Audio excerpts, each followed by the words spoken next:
Hi, everyone. I'm so excited for today's edition of MPTF Influencers. It's like a breath of fresh air. Even though, every month has its own little thing, this is Women's History Month, National Nutrition Month. We actually didn't plan this to be so perfect, but we have somebody who fits both of those categories beyond. Today, we're welcoming Debi Conocenti, who is our Employee Wellness Specialist. It's a great title. I would like to substitute specialist for guru because that's truly like what she has become for us. And we're going to talk to Debi all about what she does, what she did during the pandemic, which she expanded her role tremendously. And again, I'm just so excited. So here we are. Welcome, Debi. Hi, Courtney. Thank you. It's Hi. good to be here. So, you know what, Debi, when I was telling some of our staff that we were going to be interviewing you today, and I love this opportunity because I know I get to talk to you as a human. We work together, even though we're remote right now. But we don't really get to dive in and kind of interview people. It's probably a little awkward sometimes to talk to people and say, well, tell me about where you came from. So I want to know that. And so many people do, Debi. Like, give us a little bit of your journey. Granted that we have 30 minutes to get here. And we want to, by the way, everyone tune in to the end because we're going to try our best to do like a couple minute, 5-minute breathing session and soul searching session on, at the end of this. But go ahead, Debi. How did you get to where you are right now? Oh, wow. Well, I know my story is not that interesting, but I'll sum it up. I'm actually from New York. I have only lived in California for it'll be 10 years in January. And we came out here for a lot of reasons, but I am a New Yorker at heart. I did all my growing up in New York. I also had a switch in careers in my 20s. I was living in Manhattan and I was working in the advertising world, and I decided, I guess I knew even in my 20s, my mid 20s, I think everybody knows about trying 20s. You realize, what it is that you find purposeful in your life. So on the side, I was teaching aerobics classes, and back then, it was step classes and low impact aerobics and all those things. And I was really enjoying what I was doing on the side more than what I was doing during the day. And so I went back to school. I went to Columbia and I got my master's degree in applied physiology. I happened upon a job at Citibank. In their corporate headquarters. They had a fitness center. And from there, my career in worksite fitness and wellness started. So I managed lots of fitness and wellness programs in New York. So that included Citibank, Pfizer, CNBC, which is actually in Fort Lee, out in New Jersey. And I then came to California and I was at Fox for a while. And wait, Debi, back a little bit. Did you know that going into the corporate wellness space, you seem to beautifully kind of marry what you were doing and your love. I wouldn't think the corporate wellness space is so intuitive to some people. How did that happen? Well, it's interesting because, I came from corporate. So I worked in, 5 big advertising agencies before I made my switch. So I was actually very comfortable in that environment and in that culture. And I've always liked a work site environment. And I think it has to do, we'll get into tribes and belonging in a minute, but I think, everybody kind of needs to feel that they're part of something. And for me, it was my workplaces. I really felt like I was being purposeful. It was purposeful for me. And I also feel like work is to adults as school is to kids. And that really is somewhere where you can touch a lot of individuals. And I thought it was important for people to really understand, what health and wellness is. And for some reason, when I was in fourth grade, I took this, you probably all did too, I took this kind of career assessment, and it said I should be a teacher. And so my fourth grade teacher, though, was not so much of a role model that I was excited to be an elementary school teacher. But yeah, that was your only point of reference. Like, that's not the teacher I want to be. Exactly. But I do love teaching, and I love helping people, and I love when people have aha moments, and you really, then I feel like I'm making a difference in people's lives and in their work lives. I really am fascinated by the whole kind of organizational development and how people work together and why people work well together and why they don't. And a lot of it does have to do with how you feel at work. Do you feel like you belong? Do you feel like you're cared for? Do you feel like you're part of a tribe? Do you feel like you have a good relationship with your coworkers, with your boss? Do you feel cared about? And all these things, when I say wellness, incorporates those elements of everybody's workday. So that's why I find myself really comfortable in a work site setting. Well, you have clearly instilled that culture at MPTF, because, and I'm glad that you expanded upon the word wellness, because it's not just, even though it's really important to do the exercise piece, the meditation piece, but it's also about how you feel in the wellness within that culture, which you have laid such a great foundation for our organization. So before we get into like your day-to-day and how you pivoted in the pandemic, because I think it's really tremendous how so many have, especially you.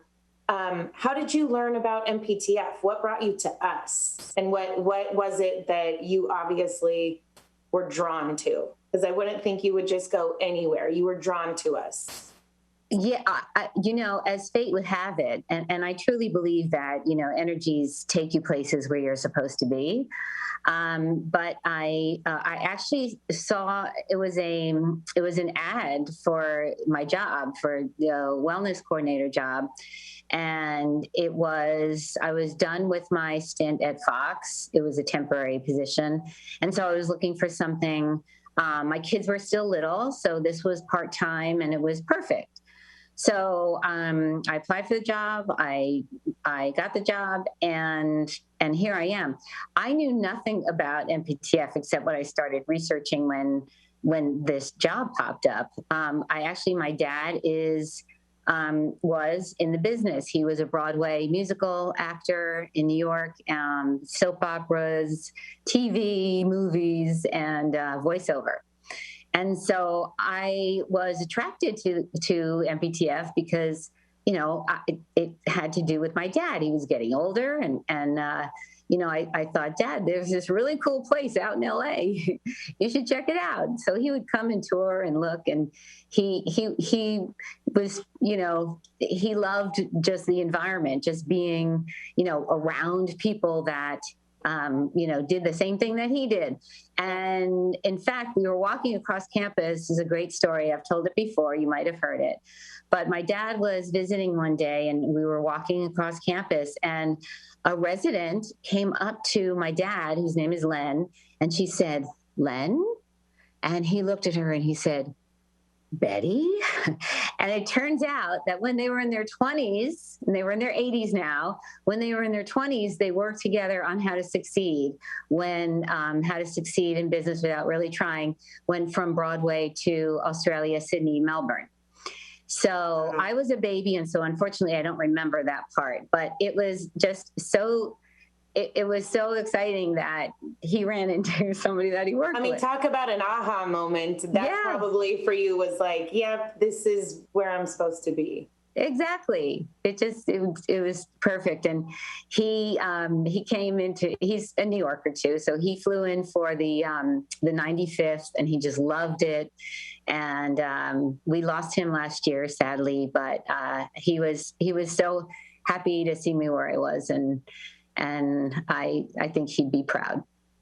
Well, I'm sorry for that loss. And Thanks. of course, he's, depending on beliefs, looking down, looking whatever Oh, he direction, definitely and is. very Yeah, proud of you. he definitely is. Well, I hadn't heard that story, but I love that story. Yeah, And I it is digress. part of the magic of MPTF, truly. It So, is. you know, I want to know about, of course, your day to day, but truly. So I guess let's start with that, because how you pivoted during the pandemic is just so incredible. But tell us before that, just what's the day to day of, and your job has evolved. You have evolved your own position. What do you do at MPTF? Um, I guess I like to say that I just take care of people. I like to be the one that people trust and come to if they have a question about anything. I also work out of the HR department and I manage workers' compensation, and so I'm there for people when they get hurt, and I want them to feel that they have an empathetic person who is, truly concerned about their well-being, which I am.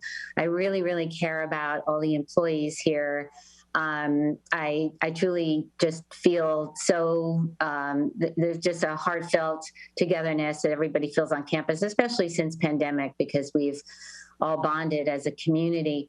But yeah, so my day to day is I come into HR and I look at what's going on in sort of the business side of things, what's going on in workers' comp and what we have to do. I plan my day, I look at my calendar, and but it's all with the purpose of creating a well workplace, like just creating an environment where people feel like they are enjoying coming to work. And if they're not, I'd like to explore why not and see how that can be fixed. That's lovely. I think a word that, when I think about you, because you take the time to join our staff meetings to lead us through a guided meditation when we all really need that. And when you did that for us, it was tremendous. But balance, I think about the word balance with you and how you balance everything, how you balance the workplace and try to balance that with wellness and light and positivity. But during the pandemic, right, you went into J-Wing, which was an area that we opened back up to care for our COVID patients. So I'd love for you to chat with us on what inside you, prompted you to not only pivot your role to that, because you do take care of people. So it's well within your wheelhouse. But also, there we go. But also it was something different. And so tell us about that experience. And also, this was at the beginning of the pandemic when a lot of fear was around it. What did your family or your circle of love think about you going truly on the front lines? Because you are an essential frontline hero for us. So talk about that. I appreciate that. I don't think of myself as being a hero. I think of all the rest of the staff being heroes. But for me, it was just kind of it felt purposeful, and it felt like the thing that I should do. I had reached out to several nurses who, I was explaining to them that, we needed nurses to go into J-Wing. How do you feel about it? And most of them were not comfortable, and I understood that. And for some reason, I didn't have fear. I don't know why. I had actually been in New York for January and February and the beginning of March. In fact, my plane took off the day that it shut down. And I didn't have fear. And I just felt like they needed help in there. There was not enough staff.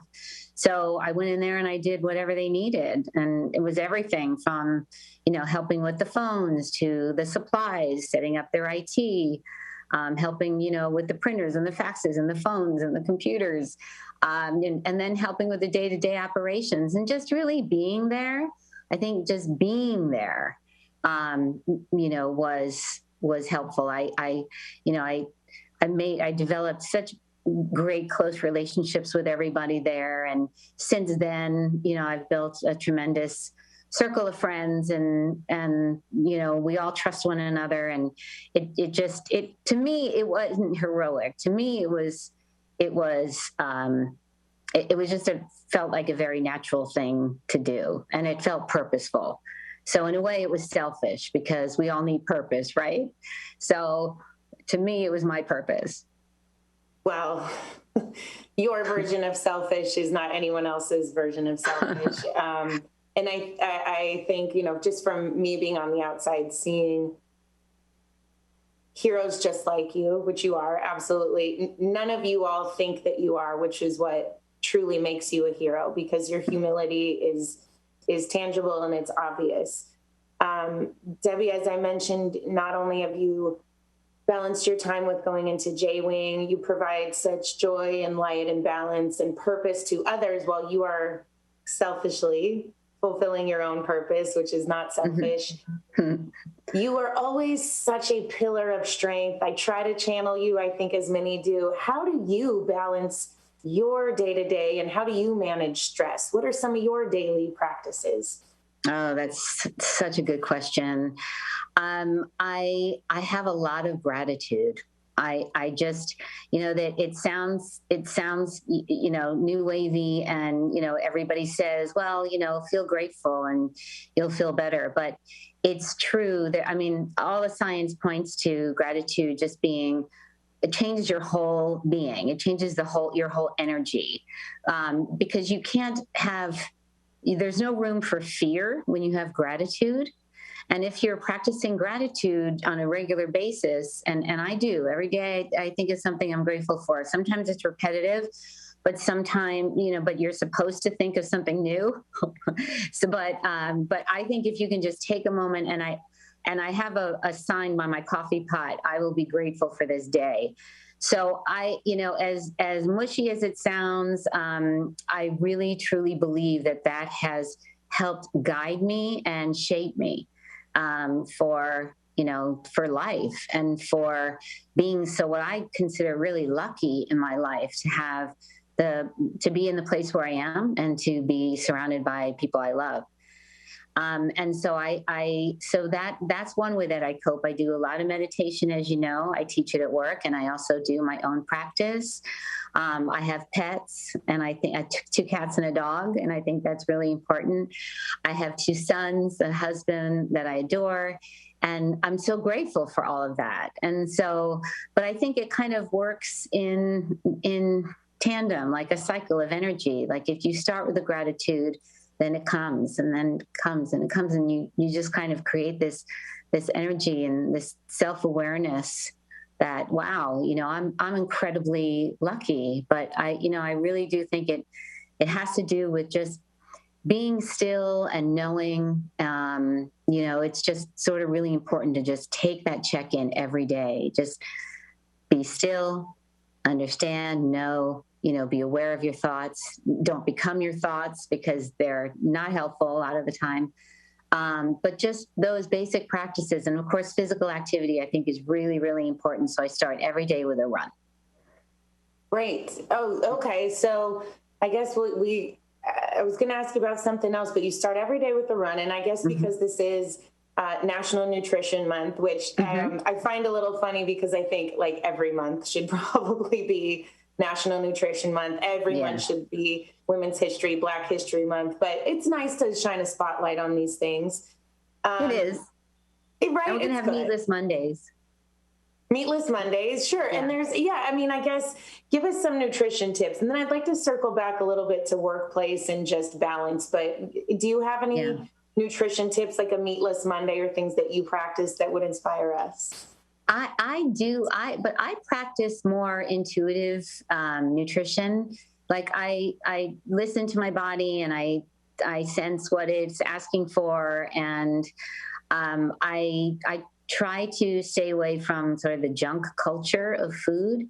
And I'm not that much of I used to be a big foodie when I was living in New York. We went out to restaurants all the time, and then that gets old. And then I just, you just kind of, I just enjoy, cooking for myself and my family and just grabbing, you know, whatever my body is craving for that moment. But I think, you know, just kind of moving away from junk eating and junk culture and just being clean and being honest with yourself and, you know, being grateful for your body and feeding it right. That's sort of what I do. I don't subscribe to fad diets. I don't think they work. It has to be sustainable, and food has to be something that you like, that you enjoy. So I don't believe in any kind of deprivation. Deprivation. Thank you. Yeah. So yeah, I just, you know, and I like Michael Pollan's, you know, eat mostly plants and not too much. Mm-hmm. And, you know, we're really designed to move and to survive and to eat to survive. So, you know, as long as you keep moving and, you know, and that can be anything. It can be just walking throughout your workday. It can be just, as long as you have movement and what feels natural to your body. And then you're taking in the right things to eat for yourself, and everybody's different. Everybody has different likes and dislikes. And I say, go with what you like. Love that. No, yeah. I think one thing many things that I get from you, you're always like, it's a practice. It's not, to become a habit, you need to practice these things and you need to be conscious about them. Mm-hmm. And something you said about not letting your thoughts become you, but kind of watching them is a little bit how you guide your meditation too. Like that, you know, be a part of the train where you're watching your thoughts go by. Mm-hmm. For those people who don't take, though, that, you know, meditation is hard for some people, and those who have grasped onto it and can take those 10 minutes, because 10 minutes doesn't seem like a lot in our day. But how would you tell people, because I know a lot of us, you know, the residents who are watching, who are working and so busy, down to the brand new people in the industry, life gets hard and you find those moments. How do you take those quick moments where it's not the 20-minute meditation block? Like, what's the digestible time to just take a breath, watch those 2 minutes. Like, 2 minutes. Was that? 2 minutes. 2 minutes. Be still. Be still and know.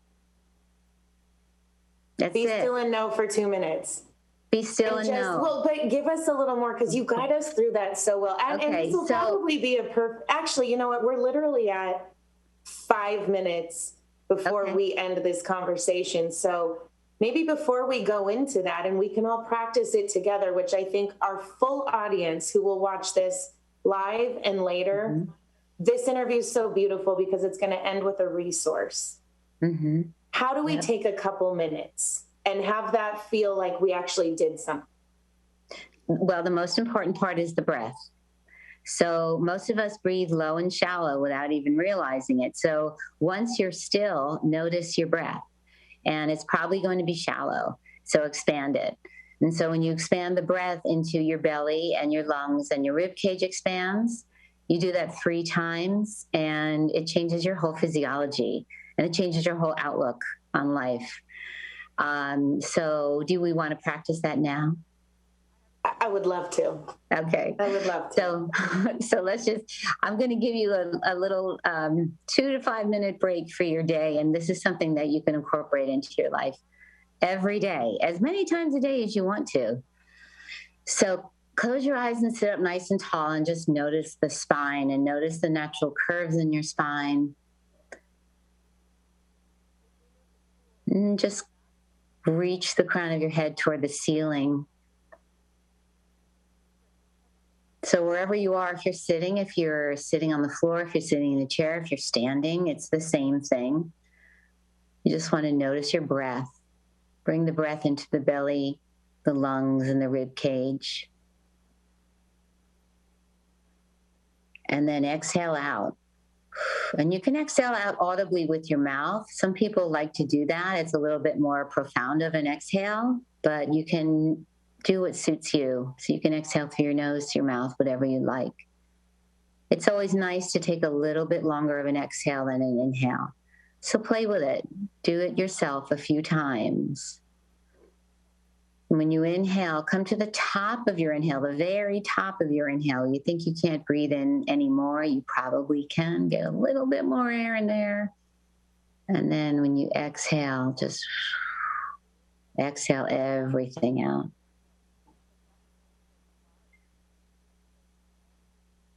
And then notice your thoughts.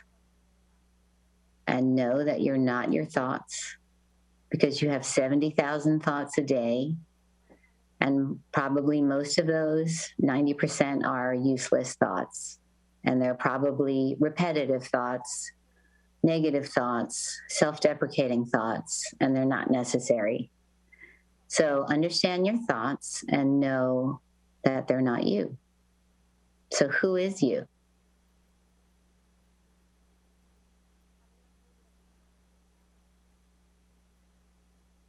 And then feel that gratitude for being you and for having this body, having this mind, having the sense of smell, taste, sight, hearing.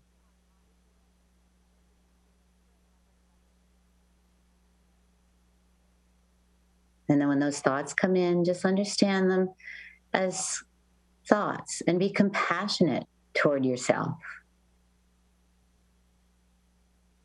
Next time you feel like you weren't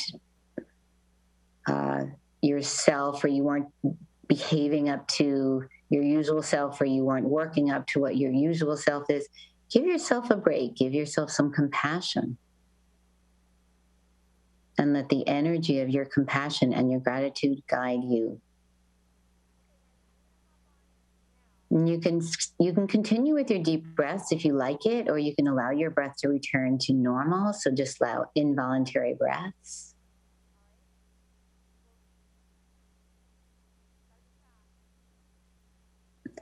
And just notice how the breath created space in your body. This is space that we need, that we somehow close off each day. But this is space, and we can use it to expand our true selves, to expand our minds, not our thoughts, our minds, our being.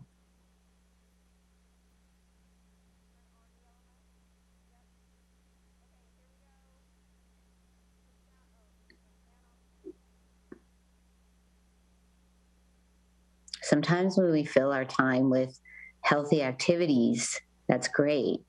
But it's also really great to do absolutely nothing. Then the creativity flows, because it gets blocked with our thoughts. Here we go.